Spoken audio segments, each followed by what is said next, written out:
green and decent employment opportunities to address the youth. The projects launched by President Museveni include the Green and Decent Jobs for Youth We Work, advancing respect for business and human rights in Uganda, the support for agriculture revitalization and transformation, green and inclusive growth in Uganda's agri-food systems, among others. The focus is boosting female borrowers and micro-enterprises in rural areas. And the final Museveni was officially launching the third Uganda-EU Business Summit, where he warned European Union states from mixing politics with businesses, noting that a lot of mistakes have been made in the last 600 years as due to this cause.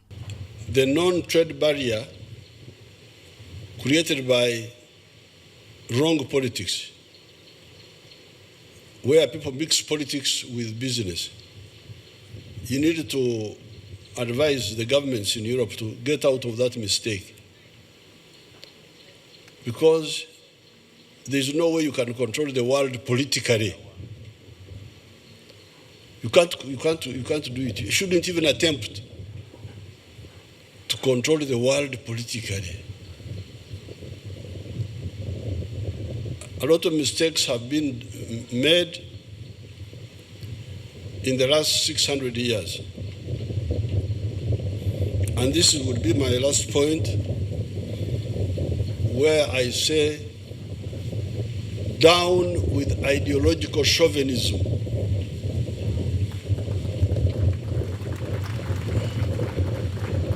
Down with ideological chauvinism. Don't bring your ideas to impose them on other people. Please stop that. Don't waste our time.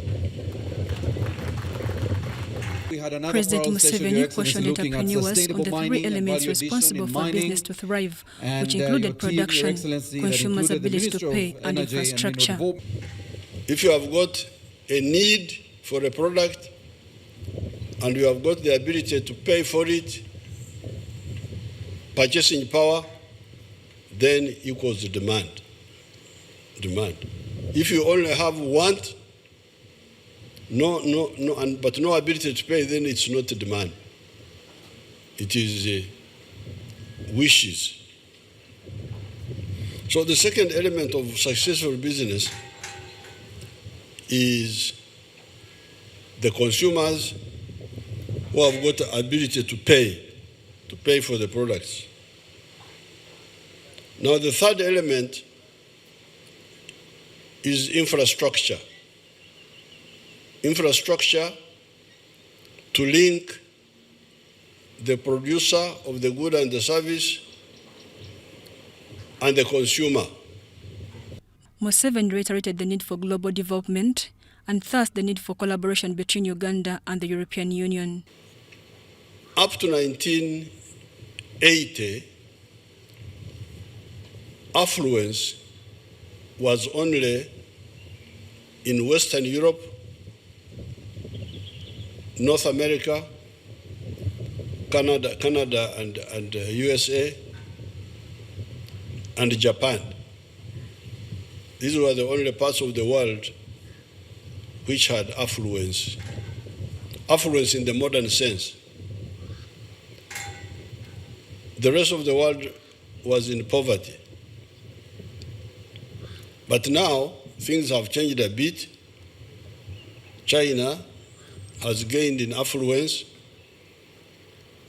India a bit, and even in the African countries there is some affluence which is coming up. But it's not clearly made a program by all the actors.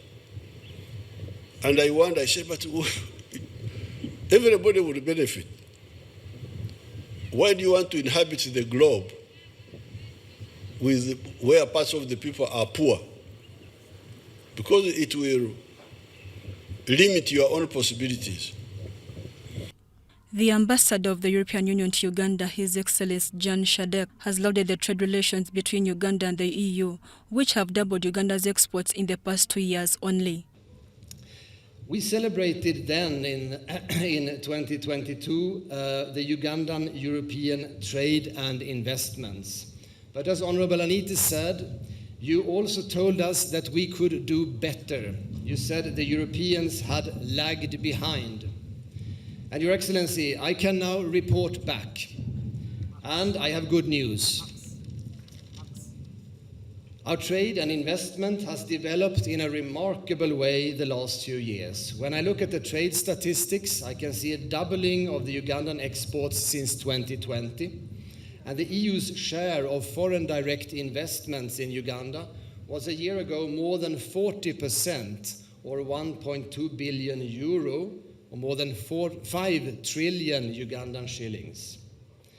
I think it's difficult to claim some kind of absolute causality, but I would want to believe, Mr. President, that the business forums have contributed somewhat to these impressive figures.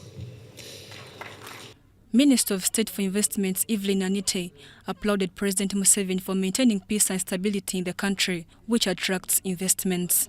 Mr. President, thank you very, very much. I can't say this enough because I know that it is one key factor for anyone to put their money in any economy, and that factor is peace and stability. And you have ably made Uganda peaceful in the region.